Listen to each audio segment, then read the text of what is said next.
బీసీల ప్రధాన డిమాండ్ల పరిష్కారమే లక్ష్యంగా ఈ నెల 17 ఆదివారం విజయవాడలో జరుగు బీసీల మేధో మదన సదస్సు గోడ పత్రికను స్థానిక మంగళగిరి రాష్ట్ర కార్యాలయంలో ఆంధ్రప్రదేశ్ బీసీ సంక్షేమ సంఘం రాష్ట్ర అధ్యక్షులు కేసన శంకర్రావు ఆవిష్కరించారు.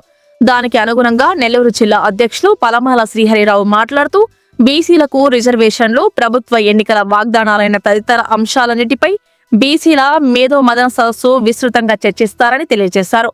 ఆంధ్ర రాష్ట్ర బీసీ ఉద్యమ నిర్మాణ విస్తృతుల కోసం సంఘ నాయకులు, కార్యకర్తలతో పాటు ఉద్యోగులు, మేధావుల కృషి ఎలా ఉండాలో సదస్సు చర్చించి తీసుకున్న నిర్ణయాలు రూపొందించాల్సిన కార్యాచరణ ప్రణాళికలను ప్రకటిస్తుందన్నారు. ఈ నెల 17 ఆదివారం విజయవాడ బెంచ్ సర్కిల్ వద్ద గల లారీ ఓనర్స్ అసోసియేషన్ హాల్లో జరుగు బీసీల మేధో మదన సదస్సుకు రాష్ట్రంలోని అన్ని జిల్లాల బీసీ కుల సంఘాల నాయకులు పెద్ద ఎత్తున హాజరు కావాలని కోరారు. తర్వాత కలెక్టర్ కార్యాలయంలో జాయింట్ కలెక్టర్ ని కలిసి కుల గణన పైన, చట్టసభల్లో లోకల్ బాడీ ఎలక్షన్స్, రిజర్వేషన్స్ పైన, ఎంప్లాయీస్ ప్రమోషన్స్ రిక్రూట్మెంట్ పైన, రక్షణ చట్టం పైన వినతి పత్రం అందజేయడం జరిగింది. ఈ కార్యక్రమంలో నెల్లూరు జిల్లా అధ్యక్షులు పలమాల శ్రీహరిరావు, రాష్ట్ర కార్యదర్శి ముంగర శైలజ, నర్మదాబాయి, హారతిబాయి, చిలకపాటి మాల్యాద్రి, రమేష్, స్మూరు, ప్రసాద్, వెంకటేశ్వర్లు తదితర బీసీ నాయకులు పాల్గొన్నారు.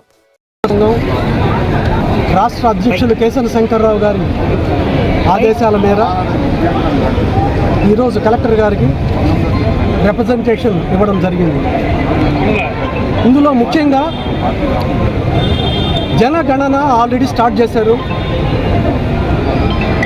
ఆ జనగణనలో మనం ముందు నుంచి అడుగుతున్నాము, ఏ కులం వాళ్ళు ఎంతమంది ఉన్నారనే డేటా మేము అడుగుతున్నాము. అది తప్ప మిగతా అన్నీ కూడా డేటా తీసుకున్నాము. మేము అడిగేది ఏంటంటే అందులో కుల వయసు అడగకపోతే ఎలా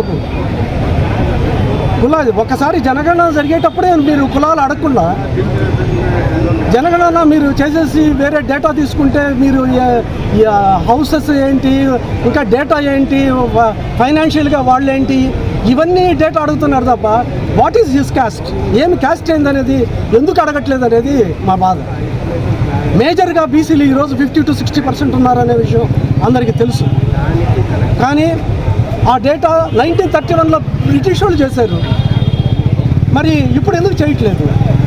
మరి ఇప్పుడు కుల గణన చేస్తామని central government already last time బడ్జెట్లో 11,000 crore ఇచ్చి ఆల్రెడీ బీసీ కుల గణన జరిగేటప్పుడు బీసీలు ఎంత అనేది మళ్ళీ రెండోసారి ఏంటి చేసేది? ఒకేసారి చేయొచ్చు కదా. సో ఈ పాయింట్ పైన ఈరోజు కలెక్టర్ గారికి, సీఎం గారికి వెళ్ళే విధంగా రిప్రజెంటేషన్ ఇవ్వడం జరిగింది. అదేవిధంగా బేస్డ్ ఆన్ పాపులేషన్స్ ఎవరెవరు ఎంతమంది ఉన్నారు అనే దానిపైన అటు చట్టసభల్లో కానీ ఇటు లోకల్ బాడీ ఎలక్షన్స్లో కానీ రిజర్వేషన్ తీసుకురావాలి. తర్వాత ఈ మధ్య బీసీ బిల్లు పెట్టారు, దానికి డీలిమిటేషన్ యాడ్ చేశారు. యాక్చువల్గా బీసీ బిల్లు ఆల్రెడీ బీసీ మహిళా బిల్లు ఆల్రెడీ అప్రూవ్ అయిన తర్వాత లిమిటేషన్తో యాడ్ చేయాల్సిన ఆవశ్యకత ఉంది.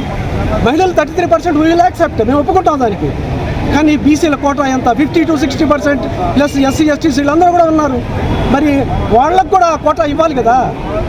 సమానత్వం అనేది అదే కదా, రాజ్యాంగం ఏం చెబుతుందనేది తెలుసుకోవాలి కదా. కాబట్టి వీటన్నిటిపైన కూడా విజయవాడలో బీసీల మేధో మదనం సదస్సు ఒకటి మనం 17వ తేదీ స్టార్ట్ చేస్తున్నారు. ఆ రోజు అన్ని బీసీ కుల సంఘాలు, అన్ని కుల నాయకులు అందరూ కూడా ఆ రోజు అటెండ్ కావడం. నెల్లూరు నుంచి కూడా నేను రిక్వెస్ట్ చేస్తున్నాను, మన పత్రికా ముఖ్యంగా వాళ్ళందరూ కూడా రావాల్సిందిగా కోరుచున్నాము. మనకు కావాల్సిన రక్షణ చట్టం ఇస్తామని గవర్నమెంట్ చెప్పింది, ఇంతవరకు దాన్ని మెటీరియలైజ్ చేయలేదు.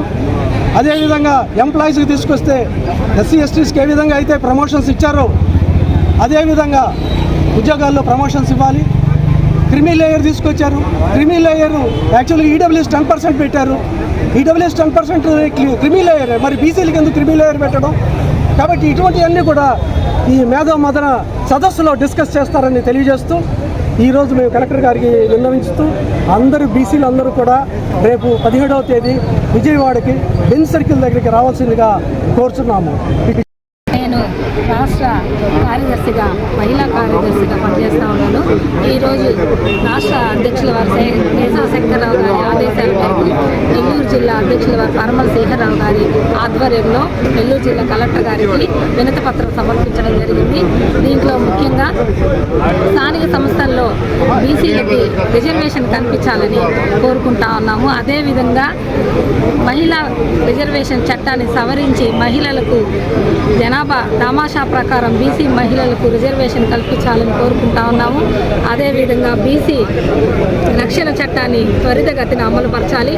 కులగణనలో భాగంగా ఓబీసీ కాలంని దాంట్లో చేసి కులాలని గణన చేయాలని తక్షణమే గణన చేయాలని కోరుకుంటా ఉన్నాము.